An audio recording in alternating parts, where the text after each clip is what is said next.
మేము లేదా ప్రభుత్వంలో 10 ఏళ్లు ఎన్నడన్నా ఇట్లాంటి వార్తలు విన్నారా? సొంత ఊరైతే సొంత కాన్స్టిట్యున్సీ అయితే నీ సామ్రాజ్యమా? నువ్వేమైనా రారాజువా? నువ్వేమైనా చక్రవర్తివా? లేక 1000 ఏళ్లు బతకనికి వచ్చినవా? సొంత ఊరైతే సొంత నియోజకవర్గం అయితే నేను ఆడింది ఆట పాడింది పాట అంటే నువ్వు నియంత కాదు, నువ్వు చక్రవర్తివి కాదు రేవంత్ రెడ్డి. నీలాంటి వాళ్ళు చాలా మంది కొట్టుకపోయినారు, నువ్వు కూడా కొట్టుకపోతావు. ఒకటి మాత్రం పక్కా, ఇవాళ కొడంగల్ నుంచి కొండారెడ్డిపల్లె దాకా కాంగ్రెస్ ప్రభుత్వం చేస్తున్న అరాచకాలు, శిశుపాలుడి తప్పులు ఎట్లయితే ప్రజలు ఆనాడు లెక్కబెట్టినారో ఇప్పుడు రేవంత్ రెడ్డి పాపాలు కూడా అట్లే లెక్కబెడతా ఉన్నారు.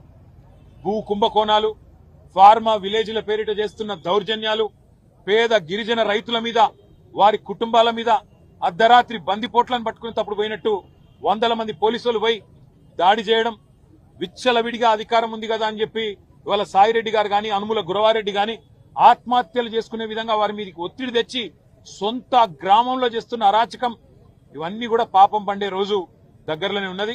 నీకంటే పెద్ద పెద్ద నియంతలు కూడా కొట్టుకపోయినారు. కానీ నిజంగా కూడా ఇవాళ పట్నం నరేందర్ రెడ్డిని కలిసిన తర్వాత చాలా గొప్పగా అనిపించింది మా అందరికి. లక్ష్మారెడ్డి గారు, నేను, శ్రీనివాస్ గౌడ్ గారు, మహమూద్ అలీ గారు, లక్ష్మారెడ్డి గారు మేమందరం మాట్లాడుకుంటూ వస్తా ఉన్నాం. అదే నరేందర్ ఎంత ధైర్యంగా ఉన్నాడు, నా కోసం కాదన్నా మా రైతుల కోసం కొట్లాడానని చెప్పినాడు. మా మహబూబాబాద్ లో మీరేదో సంఘీభావంగా ధర్నా పెట్టినారంటే బాగా చేయండి అని చెప్పి విజ్ఞప్తి చేసినాడు.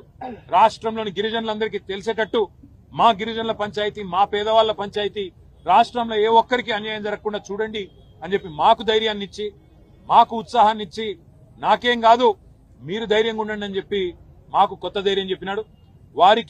వారితో పాటు ఇవాళ 30 మంది పైచిలకు పేద రైతులు ఎవరైతే చేయని తప్పుకు కేవలం మా భూమి ప్రభుత్వం దౌర్జన్యంగా గుంజుకుంటే ఊకోము ఇయ్యము అన్న ఒకే ఒక్క మాటకి ఇవాళ జైళ్లలో మగ్గుతున్న ఆ కుటుంబాలకు మేము ఒకటే చెప్తా ఉన్నాం, మీరు భయపడాల్సిన అవసరం లేదు. మీ వెనుక కేసీఆర్ ఉన్నాడు. తప్పకుండా న్యాయం ధర్మం గెలుస్తుంది. న్యాయస్థానంలో కొట్లాడదాం. మిమ్మల్ని రేవంత్ రెడ్డి 4 రోజులు జైల్లో పెడతాడేమో కానీ తప్పకుండా భవిష్యత్తులో మళ్లీ రేవంత్ రెడ్డికి రాజకీయ భవిష్యత్తు లేకుండా చేసే గుణపాఠం చెప్పవలసిన బాధ్యత మన మీద ఉన్నదనే మాట కూడా రాష్ట్రంలోని పేద గిరిజన బలహీన వర్గాల రైతాంగానికి విజ్ఞప్తి చేస్తూ మీ అందరికి కూడా పాత్రికేయ మిత్రులకు కూడా ధన్యవాదాలు. ఈ పేదల పోరాటాన్ని ప్రజలకు తెలియజేసే విధంగా చెబుతున్నందుకు, చూపెడుతున్నందుకు మీడియాకు కూడా మా అందరి తరఫున కూడా ధన్యవాదాలు. మేము లేదా ప్రభుత్వంలో 10 ఏళ్లు ఎన్నడన్నా ఇట్లాంటి వార్తలు విన్నారా? సొంత ఊరైతే సొంత కాన్స్టిట్యున్సీ అయితే నీ సామ్రాజ్యమా? నువ్వేమైనా రారాజువా? నువ్వేమైనా చక్రవర్తివా? లేక 1000 ఏళ్లు బతకనికి వచ్చినవా? సొంత ఊరైతే సొంత నియోజకవర్గం అయితే నేను ఆడింది ఆట పాడింది పాట అంటే నువ్వు నియంత కాదు, నువ్వు చక్రవర్తివి కాదు రేవంత్ రెడ్డి. నీలాంటి వాళ్ళు చాలా మంది కొట్టుకపోయినారు, నువ్వు కూడా కొట్టుకపోతావు.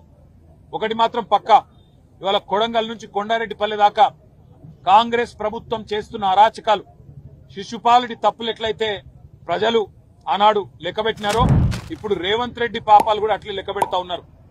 భూ కుంభకోణాలు, ఫార్మా విలేజ్ల పేరిట చేస్తున్న దౌర్జన్యాలు, పేద గిరిజన రైతుల మీద వారి కుటుంబాల మీద అర్ధరాత్రి బందిపోట్లను పట్టుకుని తప్పుడు పోయినట్టు 100 మంది పోలీసులు పోయి దాడి చేయడం, విచ్చలవిడిగా అధికారం ఉంది కదా అని చెప్పి ఇవాళ సాయిరెడ్డి గారు గాని అనుముల గురవారెడ్డి గాని ఆత్మహత్యలు చేసుకునే విధంగా వారి మీదకి ఒత్తిడి తెచ్చి సొంత గ్రామంలో చేస్తున్న అరాచకం, ఇవన్నీ కూడా పాపం పండే రోజు దగ్గరలోనే ఉన్నది. నీకంటే పెద్ద పెద్ద నియంతలు కూడా కొట్టుకపోయినారు. కానీ నిజంగా కూడా ఇవాళ పట్నం నరేందర్ రెడ్డిని కలిసిన తర్వాత చాలా గొప్పగా అనిపించింది మా అందరికి. లక్ష్మారెడ్డి గారు, నేను, శ్రీనివాస్ గౌడ్ గారు, మహమూద్ అలీ గారు, లక్ష్మారెడ్డి గారు మేమందరం మాట్లాడుకుంటూ వస్తా ఉన్నాం. అదే నరేందర్ ఎంత ధైర్యంగా ఉన్నాడు, నా కోసం కాదన్నా మా రైతుల కోసం కొట్లాడానని చెప్పినాడు. మా మహబూబాబాద్ లో మీరేదో సంఘీభావంగా ధర్నా పెట్టినారంటే బాగా చేయండి అని చెప్పి విజ్ఞప్తి చేసినాడు. రాష్ట్రంలోని గిరిజనులందరికీ తెలిసేటట్టు మా గిరిజనుల పంచాయతీ, మా పేదవాళ్ల పంచాయతీ, రాష్ట్రంలో ఏ ఒక్కరికి అన్యాయం జరగకుండా చూడండి అని చెప్పి మాకు ధైర్యాన్ని ఇచ్చి, మాకు ఉత్సాహాన్ని ఇచ్చి, నాకేం కాదు మీరు ధైర్యంగా ఉండండి అని చెప్పి మాకు కొత్త ధైర్యం చెప్పినాడు.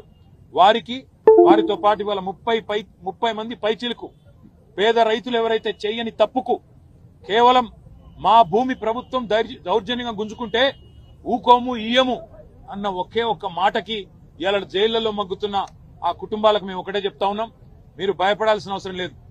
మీ వెనుక కేసీఆర్ ఉన్నాడు. తప్పకుండా న్యాయం ధర్మం గెలుస్తుంది. న్యాయస్థానంలో కొట్లాడదాం. మిమ్మల్ని రేవంత్ రెడ్డి 4 రోజులు జైల్లో పెడతాడేమో కానీ తప్పకుండా భవిష్యత్తులో మళ్లీ రేవంత్ రెడ్డికి రాజకీయ భవిష్యత్తు లేకుండా చేసే గుణపాఠం చెప్పవలసిన బాధ్యత మన మీద ఉన్నదనే మాట కూడా రాష్ట్రంలోని పేద గిరిజన బలహీన వర్గాల రైతాంగానికి విజ్ఞప్తి చేస్తూ మీ అందరికి కూడా పాత్రికేయ మిత్రులకు కూడా ధన్యవాదాలు. ఈ పేదల పోరాటాన్ని ప్రజలకు తెలియజేసే విధంగా చెబుతున్నందుకు చూపెడుతున్నందుకు మీడియాకు కూడా మా అందరి తరఫున కూడా ధన్యవాదాలు.